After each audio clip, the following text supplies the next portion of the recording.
guys, what's up? It's Raven. Fun fact. The average person can hold their breath underwater for about 30 to 90 seconds, but the world record for the longest amount of time that somebody has held their breath underwater is 24 minutes.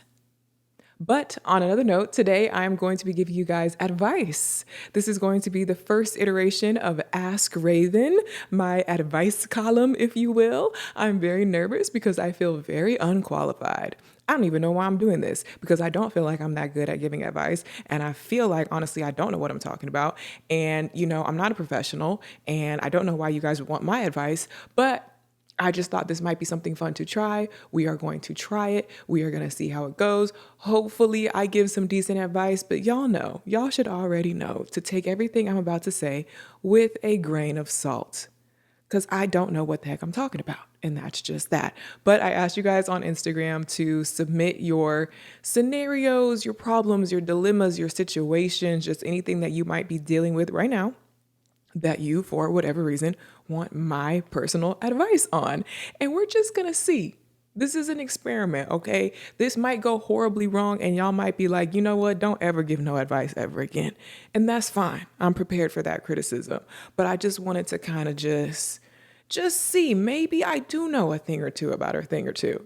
I have seen a few things. I'm only 29. I'm turning 30 this year, but I have seen a few things in my life. And maybe there's some things that I've been through that I can kind of like shed some light on from experience. Who knows?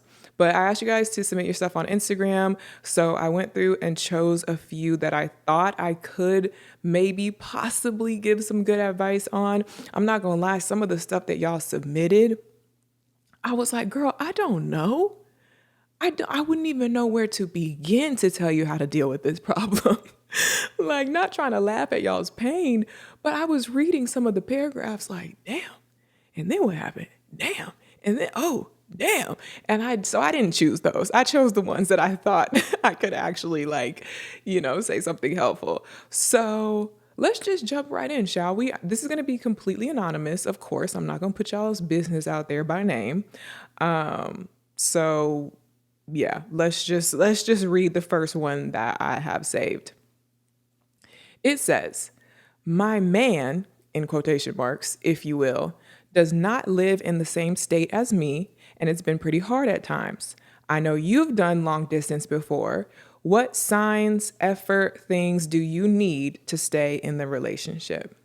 So fun fact about me, pretty much every relationship that I've ever been in has been long distance, at least medium to long distance. And what I mean by that is, for example, I live in Austin and they might be in Houston or Dallas, something like that. So at least like a 3-hour drive type situation. But I've also been in a situation where they were completely out of state. So I do have experience with being in long distance relationships. And for me, I personally don't feel like I struggled with it as much as the next person because I am genuinely introverted. I am genuinely somebody who likes to be alone in a lot of ways most of the time, even when it comes to relationships. I know that like for a lot of people, you might be an introvert, but when it comes to your person, your partner, you still want that one person around all the time. I'm not like that. I don't even want that person around all the time. If I'm being honest, I like my solitude. I like the separation. I like having the distance. So, I mean, it wasn't as big of a struggle for me. But what does become a struggle, I think, is how it puts stress on the relationship and it can kind of add tension and add this feeling of like basically what she mentioned about like you have to put in extra effort to keep the relationship strong. And when it's long distance, it's easier to notice the other person not putting in effort, if that makes sense. If this is just someone who lives down the street and y'all see each other and that's just part of your daily routine, it doesn't really take much for them to see you and spend time with you and do things with you because that's just what they was going to do anyway because they're right there. That is what it is. But when it's long distance, they really have to go out of their way to stay in contact with you, to keep updated with you, to come and travel to see you. It takes a lot more effort. So when they're not doing it, you notice it and you're like, now what's going on here? Do you not care enough to make that effort? And that is definitely something that I experienced before. just noticing that the other person is just not like, hello, where are you? Like, what's going on? And even feeling like, I have to ask or I have to be the one to. And so I think the only way it's going to work is if y'all are both putting in that equal effort. Y'all both have to understand, yeah, this does take more work than if you lived in the same place. It is what it is. It's going to take more work. Do you want to do the work? Do you want to spend the time? Do you want to spend the money?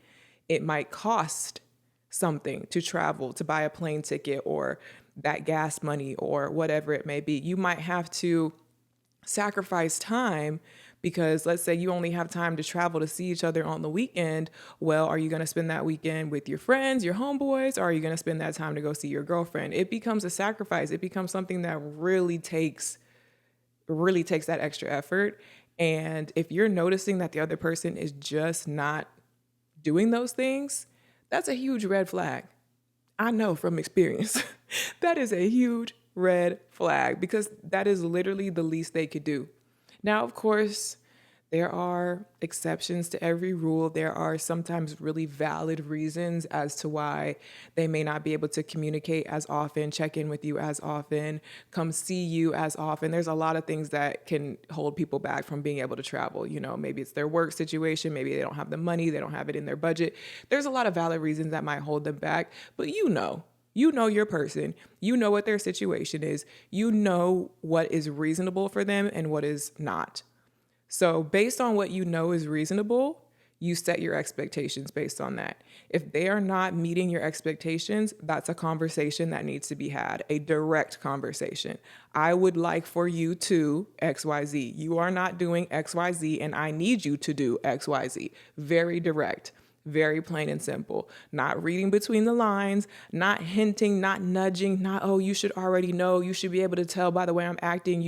I shouldn't have, no. Direct conversation to set the expectations. If they argue against that, there's your answer. If they agree to it, but they still don't actually do it, that's also your answer. So that's how I would go about it. Next question. This girl is 23 years old. She says, I have 2 kids. My question is, I've been thinking about letting my sons live with their father just until I can fully get on my feet. I feel like I would be judged because most women just keep the kids 24/7 and just figure life out. But with 2 sons, I feel they deserve a more stable situation. Me and their father were together, but I'm thinking about leaving and just letting him have the place and everything. I truly need to be on my own to figure myself out. Should I just take the kids with me, or should I have faith that I should do this on my own and get my own place and things and then get my sons? I hope to do this within this year. So basically the story is that she didn't give obviously her whole backstory, but she's clearly struggling in some sort of way. She feels like she needs time to herself to get herself together, to get on her feet in order to then show up better for her 2 sons. So she's thinking about letting her sons just stay with their dad while she goes off by herself and get herself together. Here's my thing. I feel like she's comparing 2 extremes. She's comparing the extreme of she takes the kids by herself and struggles through it while also trying to get herself together, or the extreme of the kids completely live with their dad and she completely goes off by herself. I feel like there should be a middle ground solution there, maybe, where it's sort of a half and half thing, a split custody thing, a co-parenting thing. I understand not feeling ready, capable, all those things, available, mentally stable, whatever it is, because you never know what all sort of issues she's dealing with. I understand that you just may not be equipped to have your kids full time right now, but can you have them part time? Can you co-parent? Is there a happy medium that you can come to a conclusion, come to a solution with their dad where it could be half on, half off situation, and he can kind of help support by having certain days of the week where he fully has them, so then you have that time to do what you need to do, but then there's certain days of the week where you still have them and you still see them. I feel like there could be a solution there where it's more half and half, so it's not one extreme of sort of completely one or the other. Hopefully that makes sense, and hopefully that wasn't already like considered. If that's, I don't know, sorry if that's like already out the window, but that's the first thing that I think of when I hear this situation. Okay. Next one is there is a guy that I like that's literally perfect on paper. I'm Nigerian and we're from the same village. He's tall, handsome, and he likes health and fitness like me. But he's a former bad boy who claims he's ready to change but hasn't shown me anything yet. I have seen traces of his bad boy ways. Flaky, kind of goes for anything with two legs, always asking what I got him from the store. I just want him to be the king I need him to be, but he needs a lot of teaching. Is it worth the effort and the headache? All my friends say it's not, but I have tried keeping him at bay and he's begged for me back 4 times now. It's always an apology from him and never just stepping up from the start. And then she added, he's educated and he's inheriting his family business. So it sounds like he has some pros and cons. There's things that you like about him. You like that he's Nigerian. You like that he's from the same village. You like that y'all share common interests. He's tall. He's handsome. He's educated. He's inheriting his family business. All good things that you said sound good on paper. But it sounds like you know good and well that who he is as a person behind all of those superficial surface level things, how he looks and his, you know what I mean? Like all those are superficial things. Let's be real. Those are things that are okay to ask for. Those are okay to want those things in somebody, but that's not all you're looking for in a partner. You're not just worried about what village he's from and what kind of family business he's going to inherit. You care about who he is as a person. And the way you described him, what you said about who he is as a person behind all of those surface level things was nothing but negativity. So my question is, if you strip away all the superficial things, what do you like about him? It don't sound like you like him. You know what I mean? So to me, this is giving, no, not worth it. This is giving you fell in love with the idea. You like the idea of what kind of person he is on the outside, but he truly does not meet your standard on the inside. And we all know that it's what's on the inside that counts. Because all that outside stuff could easily, him being handsome and him, the family business, all that stuff could go away in a second. He could get in a car accident, his face is destroyed, his family business could fail. All that stuff that you mentioned could go away. What about who he is on the inside? That's the most important thing. And I know it sounds so cliche, but it's true. So you got to ask yourself, does he meet any of the real main criteria that you're looking for outside of the superficial? And it don't sound like he do. And do you really want to sit there and try to build a man? This is not build a man workshop. This is not teach a man workshop. This is not, I have to baby you and hold your hand step by step on how to be a decent person. That's what you want to do? That's the kind of relationship you want to be in, where you're having to guide him step by step on how to just be a decent person because he's a fuckboy at the end of the day? I don't think that's what you want to do. It's looking like a no for me. Sorry, girl. Next question. Did Zaya have a defiant, talk back, whiny, crying stage as a toddler around ages 1 through 3? If so, how did you overcome it? She seems to be a very well-behaved and well-mannered child. Not that having emotions and opinions is bad, because yes, they're human, but just trying to find a way to rein it in a bit with my little. So she's basically referring to like the terrible 2s and the terrible 3s, and I most definitely went through that with Zaya. Hers was more so age 3, like 3 was worse than 2, leading into 4. Definitely an issue with like temper tantrums and stuff like that, which to a certain extent, toddlers are going to tantrum. Toddlers are going to tantrum. They are toddlers. All they know how to do is tantrum. And I heard recently where it's like, it's actually very important for their development to be defiant and understand the concept of saying no, of them being able to say no, understand the concept of self and like bodily autonomy and all those things. Like they're just learning that that's even a thing. So they need to be able to do that. They need to be able to practice that. Of course, for us, it's annoying when you ask them to do something and they're like, no, and they throw a tantrum. But for them, it's like they need that for their development. So just reminding yourself that it's normal. They're growing and learning. It's just a phase. You know what I mean? It will probably pass sooner rather than later.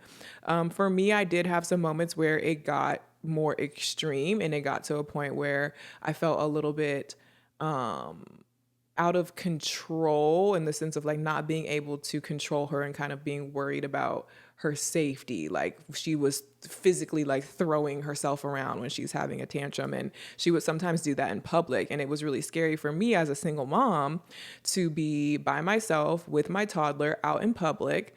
Something happens, she doesn't get her way, she starts throwing a tantrum, and she starts throwing a tantrum, like a physical tantrum where she's just like throwing herself out of the basket and throwing down on the floor and doing this and that.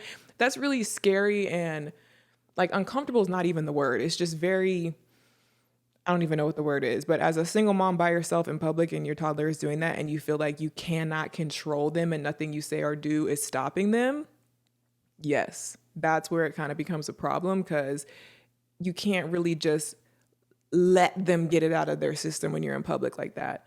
And for me, I really struggled with it for a long time because it felt like nothing I did had any, like she didn't care. Like when she's in that emotional state, it was almost like she couldn't hear me, she couldn't see me, nothing would stop her. Over time, I learned that for Zaya specifically, and every kid is different, but I had to learn what she actually cared about and use those things as consequences, you know, taking away certain privileges that she actually cared about. So you got to tap into your kid. You got to know your kid. What do they actually care to lose?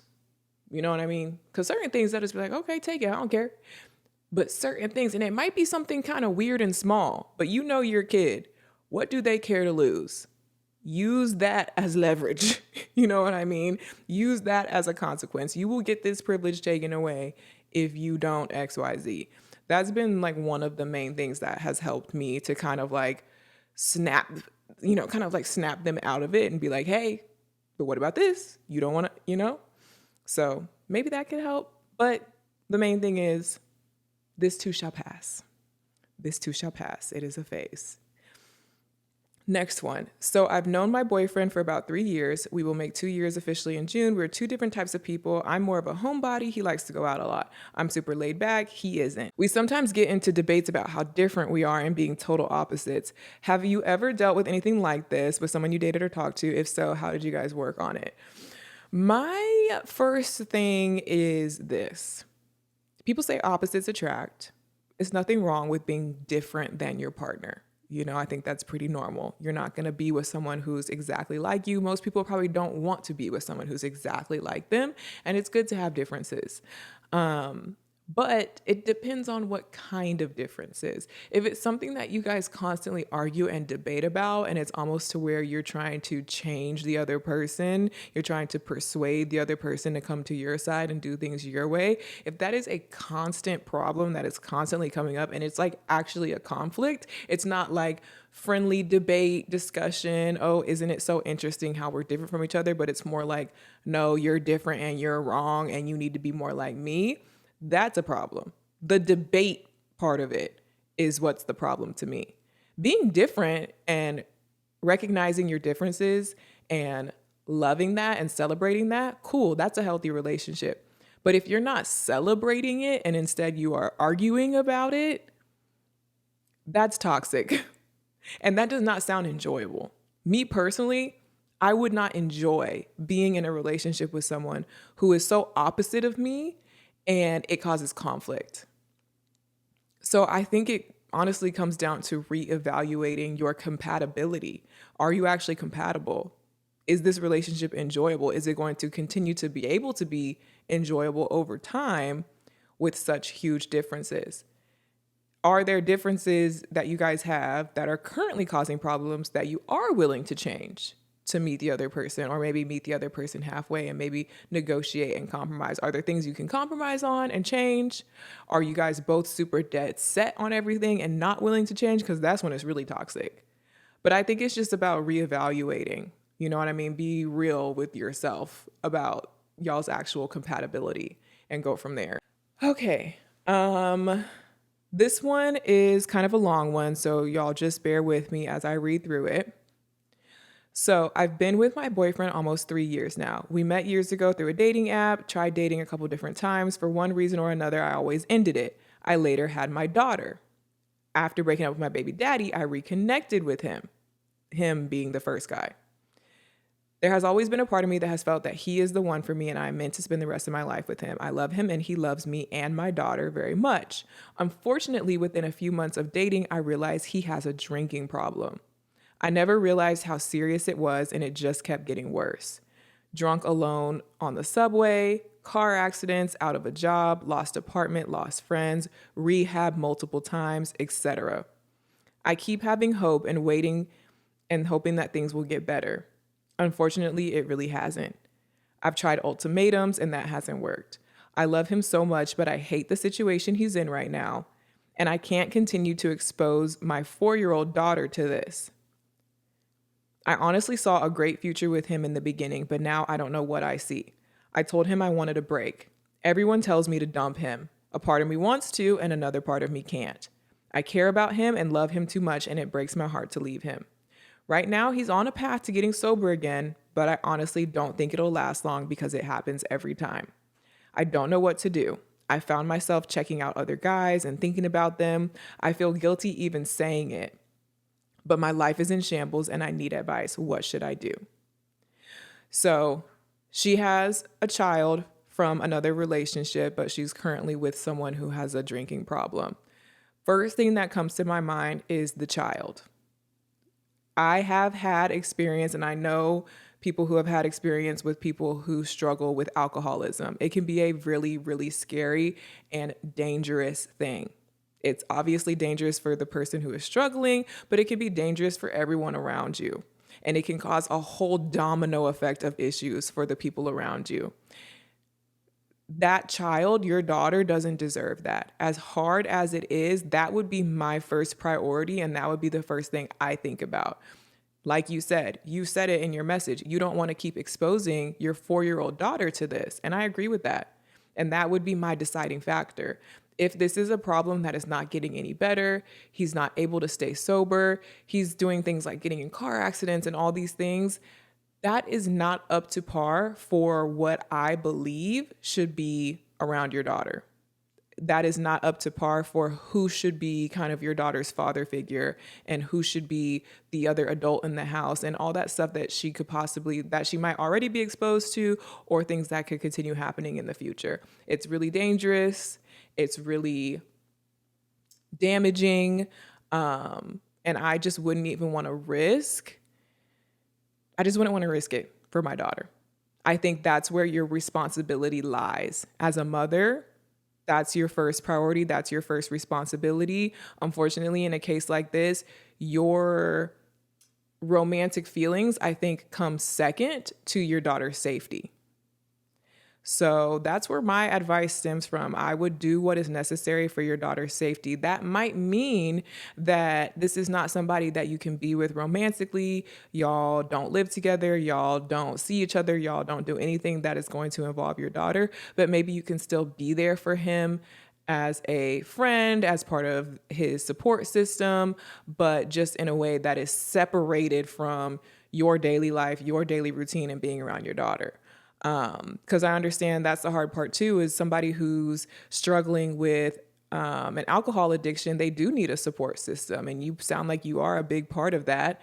And I think there might still be a way to still do that without putting your daughter in the middle of it. But I do think that that is your first responsibility. And it comes first before, like I said, your romantic feelings and things like that. The next one is, I work a corporate job doing marketing in the insurance industry, but I've been itching to take a chance on my passion of interior design and start my own business. How did you have the balls and confidence to become a full-time entrepreneur? Imposter syndrome and lack of confidence gets the best of me. So I never had a big girl job. Fun fact. I did have jobs as far as like I worked in the mall, I worked at Wet Seal as a sales associate, I worked at Dillard's. I had those, those types of jobs, but I never had a big girl job as far as like a real career, working in corporate, working anything like that, because I had those retail jobs like throughout college. And then by the time I graduated college, I was already doing social media full time. So I have not had that experience of switching from a quote unquote regular job or a 9-to-5 or a corporate job and then switching into entrepreneurship. I kind of just went straight into entrepreneurship out of school, which still in and of itself took balls, like she said, took confidence to be able to say, actually, you know what? I'm not even going to try and look for a regular job now that I'm done with college. I'm actually just going to be an entrepreneur. I'm actually just going to be a YouTuber. And this was during a time when being a YouTuber was not what it is today. So it was even more risky back then, a lot more risky and a lot more unheard of and a lot more like, what the heck are you doing? So it definitely was like something that I had to really believe in myself. You know what I mean? But the reason why I was able to believe in myself and the reason why I was able to have that confidence and not let imposter syndrome get the best of me is because I had a foolproof, or as foolproof as it could be, business plan. Business plan, business plan, business plan. Write it down, do the calculations, put it on paper, treat this as a math equation. This is not an abstract idea. This is something that you can actually plan out step by step. You can put the numbers behind it, you can do the math, and you can figure it out, and you can make a real step-by-step plan. It doesn't have to be some mystery that you're stepping into the unknown. You can map it out. And that is my biggest piece of advice, no matter what type of business what field you're going into. You said interior design. What's your plan? What's your business model? How do you plan on making money? How much money do you plan on making? Crunch the numbers, write it down, and break it down into daily, weekly, monthly pieces so that you have something to stick to. Now, you're going to have to work on that while you are still working your corporate job, because you can't unless you have a lot of savings as a cushion to be able to have this time off from work, but most likely you need to continue working your corporate job while you work on your business plan and tighten up that business plan. And like I said, break it down into pieces that make sense, that are doable, that have real numbers and real goals behind them. And then it's going to probably be a slow transition, late nights after work, working on your side hustle until the side hustle builds up enough momentum to become a full-time hustle. That's, I feel like, probably the most common way that entrepreneurs switch from 9 to 5 to entrepreneurship. Is it takes a lot of determination, because most people have to put in those extra hours after they're already working a full-time job. And that's sort of kind of what I had to do in a sense with my YouTube channel, being that I was a full-time college student and I was working retail and stuff like that. So I had my normal day-to-day life responsibilities, and then I had to stay up all night editing YouTube videos or whatever the case may be, because there was a time when I was definitely doing both all at the same time in order to achieve everything. And then after I graduated, okay, I've already worked on this. I've already built up some momentum. So now I can completely make the switch. But I don't think it's realistic to say, oh, I'm going to quit my job and then just like that, I'm going to be a successful entrepreneur. How's that going to happen? You don't just switch from one to the other. There's like that work that needs to be done in between. And I think that's where most people struggle, because it's hard to balance doing both during that in-between moment. But it's doable. You have 24 hours in a day. Technically, you do need to sleep and shower and eat. And if you have kids and if you have anything else that you're responsible for, it just makes it harder and harder, but it's doable. It's going to be some all-nighters. It's going to be some sleepy mornings. It's going to be some multitasking at work, working on your own stuff I don't know. You're going to have to get creative with how you spend your time so that you can really build that momentum up. And the first thing is your business plan. Business plan. Figure out the numbers, do your research, figure out exactly what you will have to do to be successful, write it down, make a plan. Do not just jump into something willy-nilly. That is probably the worst thing you could do, is quit your job and then just jump into something with no plan, no hours put behind it yet, nothing, just starting from scratch. Please do not quit your job and then start from scratch. I think that's the worst thing you could do. Not to say that it's not possible, because I already know somebody's probably going to comment and be like, well, I quit my job and I started from scratch and now I'm a millionaire. I'm sure it's been done, but I wouldn't recommend it. I would put in as many hours as you can right now while you still have a job, to use that as your safety net. Keep your current job as a safety net and do as much as you can with your new idea while you still have that safety net. Okay, next one. Am I wrong for not inviting my best friend's boyfriend to my wedding? I'm getting married next year and I'm having a small wedding. I asked my best friend to be in my bridal party and originally planned to give her a +1 so she could bring her boyfriend. I haven't sent out invitations or saved the dates yet, so she made an assumption, a fair assumption, but still an assumption that he'd be able to come. Because of the financial expenses of having a wedding, I had to make some cuts from my original guest list. I only had 2 +1s on my guest list to begin with, and I took them both off. Literally everyone else on my guest list is family besides my bridal party, so I couldn't cut anyone from my family in order to let her bring her boyfriend. And I don't really consider her boyfriend to be a close friend. I wouldn't even consider inviting him to my wedding if he wasn't her boyfriend. So he's truly a +1. Am I wrong? No, you are not wrong. And I have strong opinions about this. I have developed stronger opinions about this over the years as I've kind of expanded my friend group and expanded my social life in general, and people around me are starting to get married and have big 30th birthday parties and things like that, and I'm having my own parties. You do not have to invite anybody that you don't want to invite. If it's your thing, it's your birthday, your wedding, you're this, you're that, and especially you're the one paying for it, girl, fuck them. Like, they don't have a say-so. And they also don't have any room to be offended. Especially in this case where it's like a friend's boyfriend that you're not even really close with and it's a small wedding and it's just family and he feels like he should be. Why does he feel like he should be there?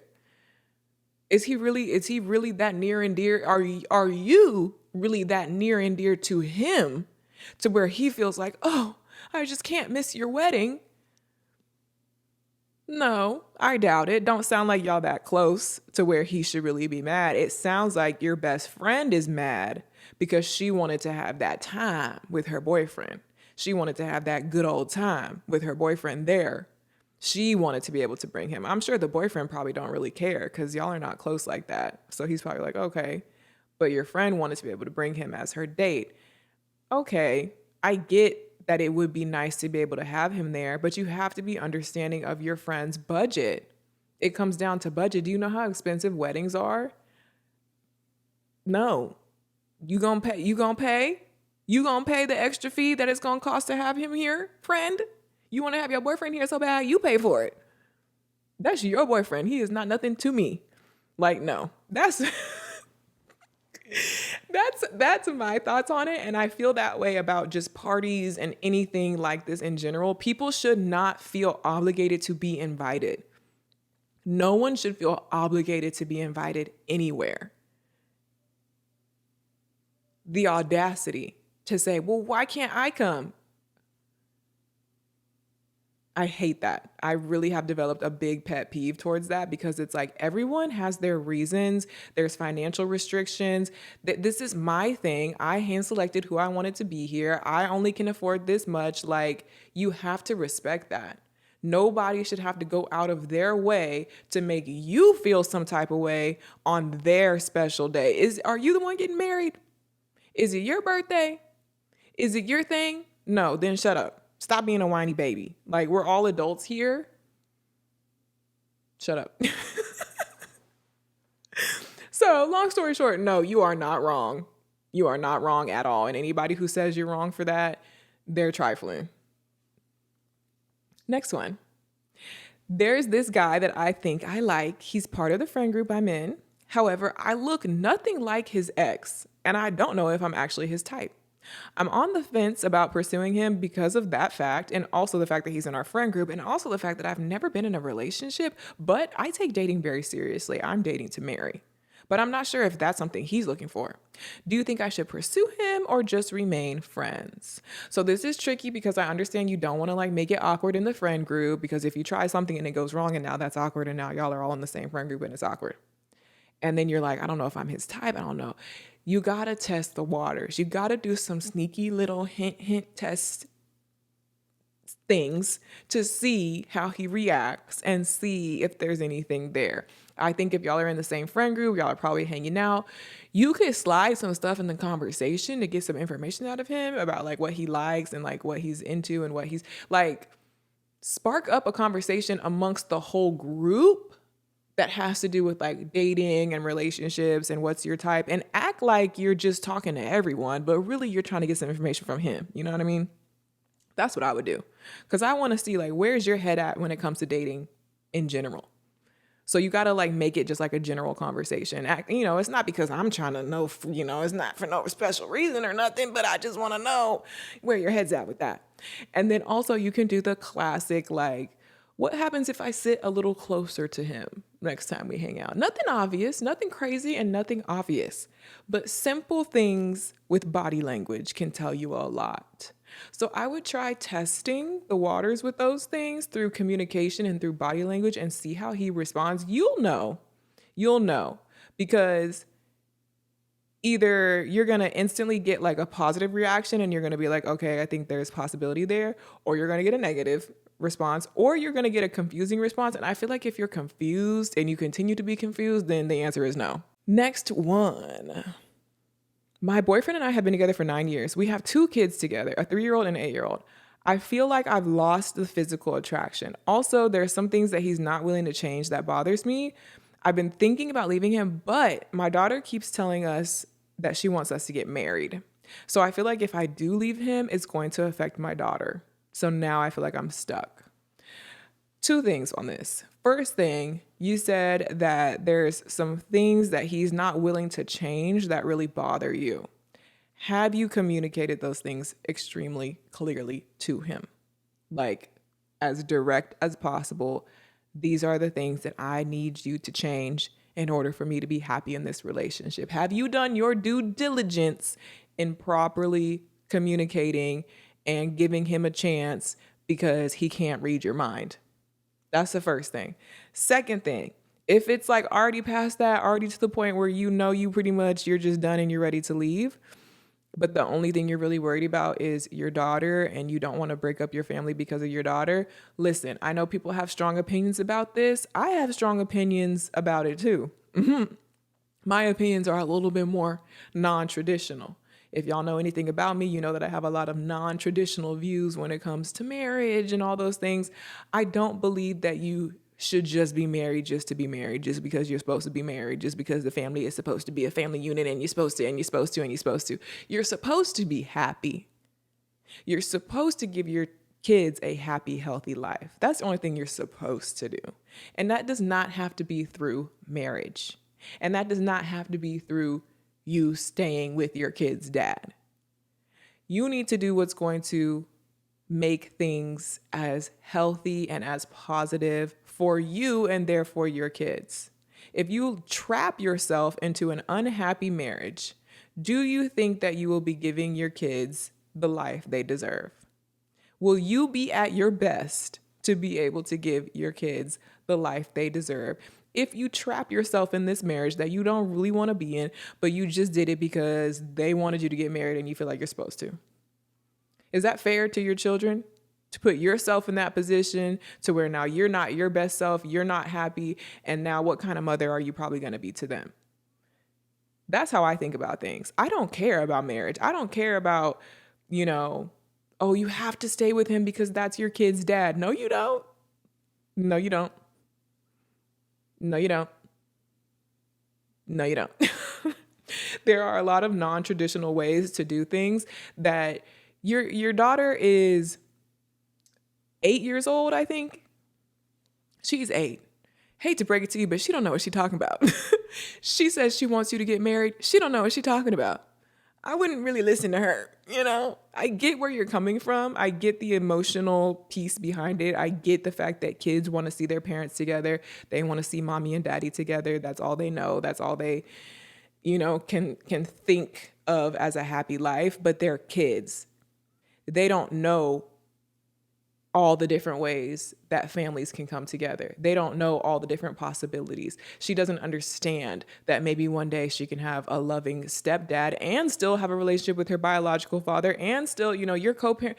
Your 8-year-old daughter doesn't know that there are a lot of different ways that she could have a happy family, but you know that. So you have to make the decision that's right for you in order to give your kids a truly happy life. Okay, next question. Hey, Raven, I love your channel and vlogs. Thank you. I wanted to get your advice on my situation. So my boyfriend and I have been together now for 3 years, and I noticed more at the beginning that he was more willing to hang out with my friends, but now not at all. He wants to keep our friend group separate. I have not met his friends yet. Is this weird? I brought it up to him several times and he told me that he wanted to protect me from his friends. I don't know if this is something I should just let go or is it a red flag? Girl, that is a big, ginormous red flag. Y'all been together for 3 years and you have not met his friends yet because he needs to protect you from his friends. Y'all been together for 3 years and you have not so much as met a single one of his friends yet because he needs to protect you from his friends. So what kind of friends does he have? Have you heard the phrase birds of a feather flock together? Because what? I don't know. That sends off all types of alarms in my head, all types of red flags in my head. And from my personal experience, where I've sort of been in a similar situation where I felt like the person I was with was like wanting to keep everything separate and kind of partially keeping me out of their life and their sides of things. Like, I don't meet their friends, I don't meet their family, I don't go into their, like, just keeping everything very, like, when we're together and we have our own world together as a couple, but it's kind of like you're not letting me into your world as an individual. And I think that's a huge red flag because number one, sometimes I feel like, and in my experience, it turned out to be true, people do that because they're hiding things, because they have stuff going on in their friend group or in their hometown or whatever it is that they're keeping you from. They're keeping you from it for a reason. He says to protect you, but he could also be like hiding stuff. Like, what is over there that you don't want me to see? That's not okay. That is not okay. And yes, it is weird to not intermix your friend circles or hang out with each other's friends. I love my friends, me personally. I love my friends. I think they're great people. If I was dating someone, I would want them to meet my friends because they're fun and we're all going to have fun. And I want everybody to be connected and to know each other and we would all have a great time together, right? Like, why wouldn't I let the person I'm dating meet my friends? Those are my friends, you know? And I would also really love to meet my boyfriend's friends. Like, who do you hang around? Because that says a lot about you. It says a lot about you. Your friends, your circle, who you hang around. I mean, yeah. So the whole thing about I need to protect you from them, I don't like that. I don't like that because what kind of people are they? What they got going on? And why do you hang out with them then? And does that mean that you also do, I would really highly look into that. Yes, that's a red flag. Yes, that's weird. And I would definitely look into that. Okay, next one. I feel like I'm at a point in life where I've outgrown a lot of my friends career-wise and in my personal life, i.e., I'm the only one with a kid. Have you experienced that in your success? How would you recommend expanding my circle to include more relatable people for someone who's introverted and almost 30? Outgrowing friends. I've gotten this question before about like, as I've become more successful or become a mom or XYZ, did I lose a lot of friends? Do I feel like I outgrew people? And really not so much. I mean, I've had a couple of like friends that I don't really talk to anymore. We're not really friends anymore, but not people that I was ever originally super close with, if that makes sense. Like, you have your close friends and then you have people who are more so almost more like associates. Like you talk to them you hang out every now and then. And it's pretty common that those relationships kind of easily fade out and just don't last. And I think that's normal. And I don't think that even has anything to do with like my success, but like my real friends, like people that I'm close with, people that that y'all have seen me be close with for years. I'm still friends with all of them. Of course, our relationships have shifted and changed a bit.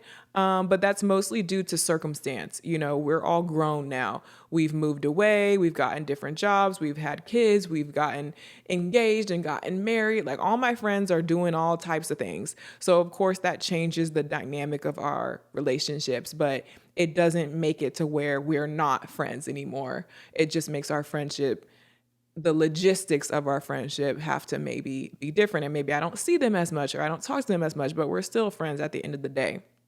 So I haven't really had a lot of experience with just like completely losing friends and I just completely fell out with this person or completely outgrew this person, which I'm grateful for. But I can definitely understand how that can happen when you're just on two totally different wavelengths. You feel like you're growing in your career and things are changing for you and you become a mom and then the person that you're friends with, they're not experiencing any of those things. So you just can't relate. I feel like it is very important to have people in your circle who you can relate to. You don't have to relate to every friend in every way. It is okay to have friends who you don't relate to. It is okay, like for example, me, I have a lot of friends who don't have kids. I have a lot of friends who don't do anything in the social media world. I have a lot of friends who just like, we don't live the same life at all, but we're still friends and we're still cool and we still make it work. And I think that's still okay. But I find a lot of value in having friends who do. You have to have that balance, I think. So I have some friends who do have kids. I have some friends who are in the social media world. And then I have some who don't. And so it's kind of like different friends for different reasons, if that makes sense. Like if I need to talk about work related stuff, I have certain friends that I can go to about that. If I need to talk about mom life stuff, I have certain friends that I can go to about that. But if there's something random that I want to do or talk about, or I just want to hang out, I have friends who, again, we don't live the same lifestyle, but we still laugh and giggle and have a good time. And they still love me and I still love them. And it's actually refreshing sometimes to have a new perspective and something else to talk about. Like when I get tired of talking about social media, when I get tired of talking about the mom stuff, it's nice to have those friends who live a totally different life so I can get a break from all the stuff that I deal with every day and have that kind of refreshing experience of being with that friend who is different than me. So I guess my advice is twofold. Number one, don't be so quick to feel like you're outgrowing people or feel like you don't relate to people, so therefore you shouldn't be friends with them anymore. Like, again, sometimes you need those people who are different than you. Sometimes it's okay to have friends who are different than you, and sometimes it's actually very nice and helpful to have that. So don't be so quick to be like, oh, we're not in the same point in life anymore, I guess we're not friends. Like, no, like you can still have that. But if you're feeling like you do still need those friends that you can relate to, you're going to find like-minded people in like-minded places, if that makes sense.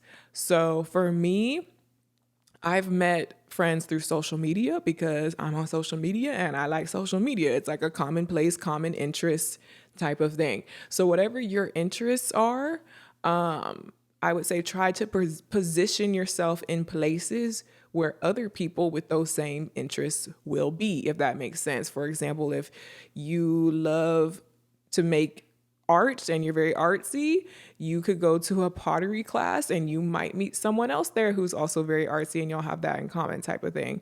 As far as meeting other mom friends, I feel like that can be really hard because I got lucky in the way that I met my mom friends. It was more so like I met them for other reasons and they just so happened to also have kids, so it worked out. But as far as like seeking out other women who are also moms, I know there's literally like apps for that. I actually went to like a brand event for this app called Peanut, which is essentially like a dating app for moms to become friends with other moms and do things with the kids. So, I mean, you could try stuff like that. Like there's an app for everything as far as like trying to meet people and meet like-minded people.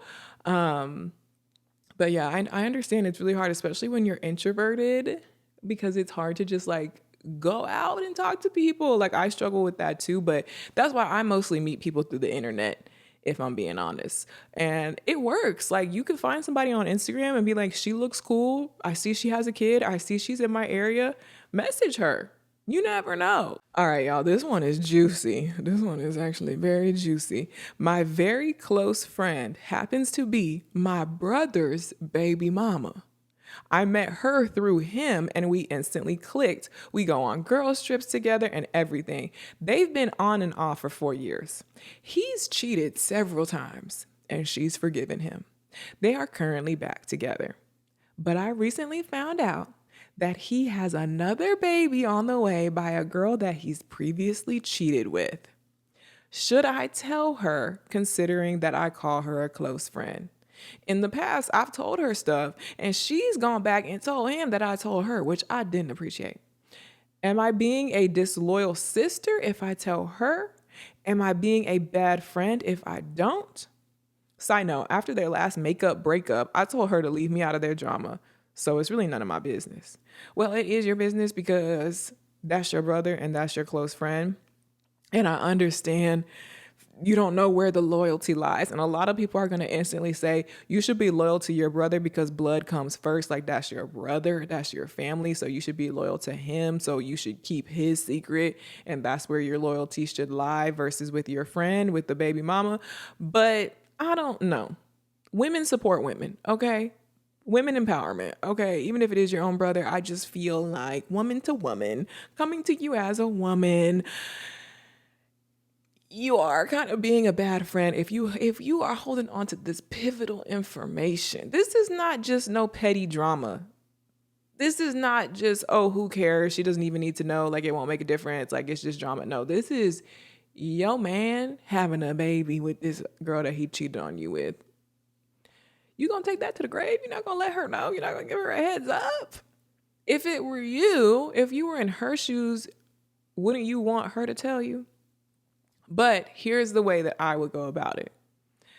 I would first, now it depends on where you got this information from, because you didn't include that in the story. How do you know about this? Because you also don't want to throw that person under the bus, whoever told you this information, unless you got it straight from your brother. So it kind of depends. I don't really have enough full details to fully give you a full play-by-play on how you should do this. But what I was going to say is, what I would start by doing is go to your brother first and tell your brother, hey, I know you're having a baby with so-and-so. I know about this. As your baby mama's friend, I cannot keep this secret from her. I would not be being a good friend to her if I kept this secret from her. She needs to know about this. So you need to go and tell her, or else I'm going to go tell her. Do you want to tell her? Do you want me to tell her? I would give your brother that opportunity so that you're not going behind his back, but you're letting him know, hey, I have this information. I'm not finna sit on this information. So what we going to do about this? You tell her or I'll tell her. How do you want this to go? See what he does, see what he says, and then go from there. And if he's like, no, I'm not going to tell her, or he swears he's going to tell her, but he doesn't end up telling her and time is passing, I would tell her. I would honestly tell her. Because that's major. And that's something that, like, I would want a heads up about, and I would want my friend to give me that heads up. Or maybe there's a way that you can, like, anonymously pass the information along so that it's not known that it's coming from you. Can you send her an anonymous message from a burner account? I just feel like the girl should know. She should know about what's going on here. Because she's currently with your brother. It's not like they're broken up right now and that's just her baby daddy. They're together. That's her baby daddy and they're currently together. And he got another baby on the way. And she has no idea, but you know. Yeah, that's not good. If you really consider her to be a close friend, I would start by going to your brother first and being like, hey, what the hell?